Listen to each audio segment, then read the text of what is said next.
Assalamualaikum warahmatullahi wabarakatuh. Kami dari kelompok 1 ingin mempresentasikan tentang Chapter 1 Networking Esensial yang beranggota Sarah, Adinda, Farhan. Adlan. Communicating in a connected world atau berkomunikasi di dunia yang saling terkoneksi. Jadi, apa itu jaringan? Jaringan adalah sekumpulan perangkat komputer yang saling terhubung dan didukung oleh layanan atau aturan. Bagi kebanyakan kita, internet telah menjadi bagian besar dalam kehidupan sehari-hari, misalnya seperti membaca berita, mengirim pesan, video conference, game online, dan masih banyak lagi. Lalu, siapa sih yang memiliki internet? Jawabannya tidak ada, soalnya internet merupakan sekumpulan jaringan yang dibuat oleh semua orang-orang di dunia sehingga mereka bisa saling bertukar informasi menggunakan standar umum seperti kabel telepon, fiber optik, transmisi wireless, dan satelit. Local network atau jaringan lokal merupakan jaringan yang hanya mencakup wilayah kecil. Jaringan lokal tersedia dalam berbagai ukuran, mulai dari peer-to-peer, jaringan rumah, SOHO, dan jaringan organisasi. Untuk membuat suatu koneksi, kita harus memastikan bahwa perangkat bisa saling terhubung. Contoh-contoh perangkat jaringan itu bisa berupa smartphone, tab, smart glass, dan smartwatch. Mengirim data di jaringan. Apa sih itu data? Data adalah nilai yang mewakili sesuatu. Jadi, kita menggunakan jaringan untuk bertukar data dengan orang lain, atau kita bisa menggunakan jaringan untuk menyimpan data dalam jangka panjang. Contoh-contoh data antara lain ada voluntary data, bisa berupa foto, email, blog, tweet, dan lain-lain.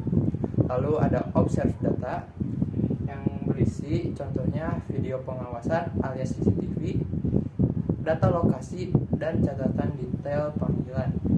Dan terakhir adalah inferred data. Inferred data antara lain contohnya adalah profil consumer dan skor kredit. jadi komputer itu kan pakai kode biner buat menampilkan huruf dan angka. Tahu kan yang terdiri dari 0 sama 1. Tiap grup itu terdiri dari 8 angka biner, itu disebut dengan byte. Oke. Jadi misalnya untuk menampilkan satu foto itu butuh ribuan atau jutaan angka 1 dan 0. Nah, makanya foto dan video, dokumen lain ada ukurannya kan, MB kayak gitu. Nah, yang di bawahnya itu buat mengirimkan file berupa bit-bit yang tadi.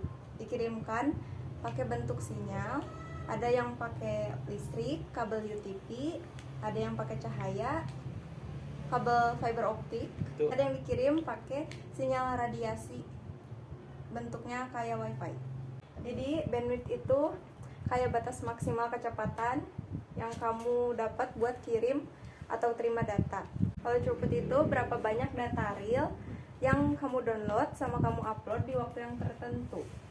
Jadi analoginya, bandwidth itu jalan tol, jadi semakin besar itu semakin bagus. Kalau throughput itu tuh seberapa banyak mobil yang dapat lewat dalam beberapa menit. Begitu. Kalau contoh di kehidupan nyatanya, kamu punya wifi nih IndiHome. Terus bandwidth yang buat di download itu 10 Mbps. Artinya kamu bisa mendownload 10 MB per detik. Kamu mendownload video drakor nih misalnya, ukurannya 200 MB dibagi 10 MB, nanti ketahuan perkiraan selesai downloadnya kapan, dalam satuan sekon. Nah, tapi itu cuman perkiraan, soalnya kan ada noise, sinyal naik turun, interferensi lain, jadi nggak murni 10 Mbps. Nah, hasil nyata dari berapa lama itu ke download namanya throughput. Network atau jaringan lokal. Komponen jaringan. Komponen jaringan terdiri atas klien dan server.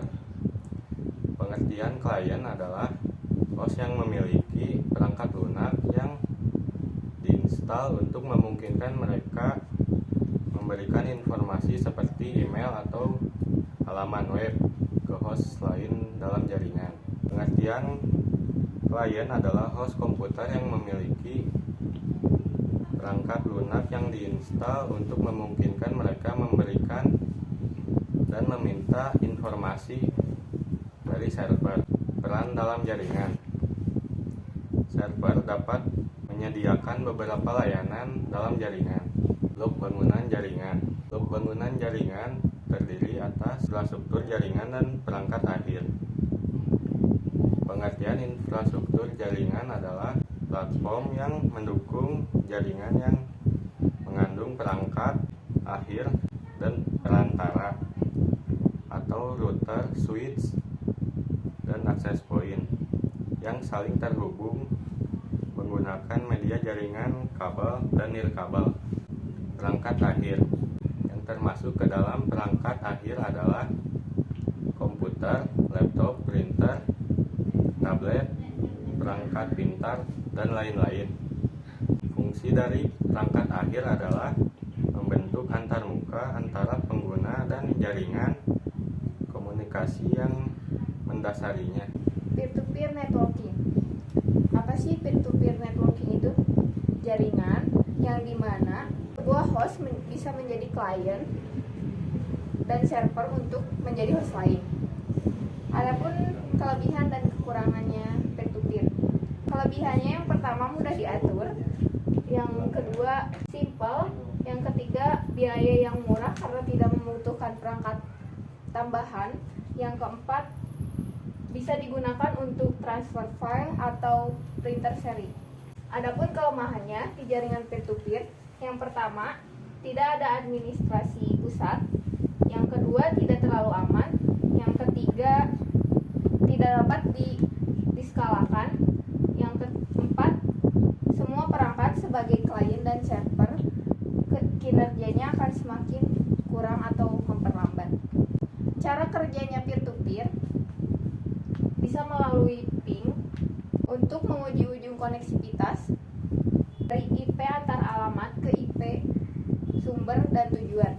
Mengikuti rutenya menggunakan rute jejak kutilitas untuk menampilkan setiap hop di jalur ke tujuan. Sekian dari kami. Presentasi hari ini. Mohon maaf jika ada kesalahan. Wassalamualaikum warahmatullahi wabarakatuh. Wabarakatuh.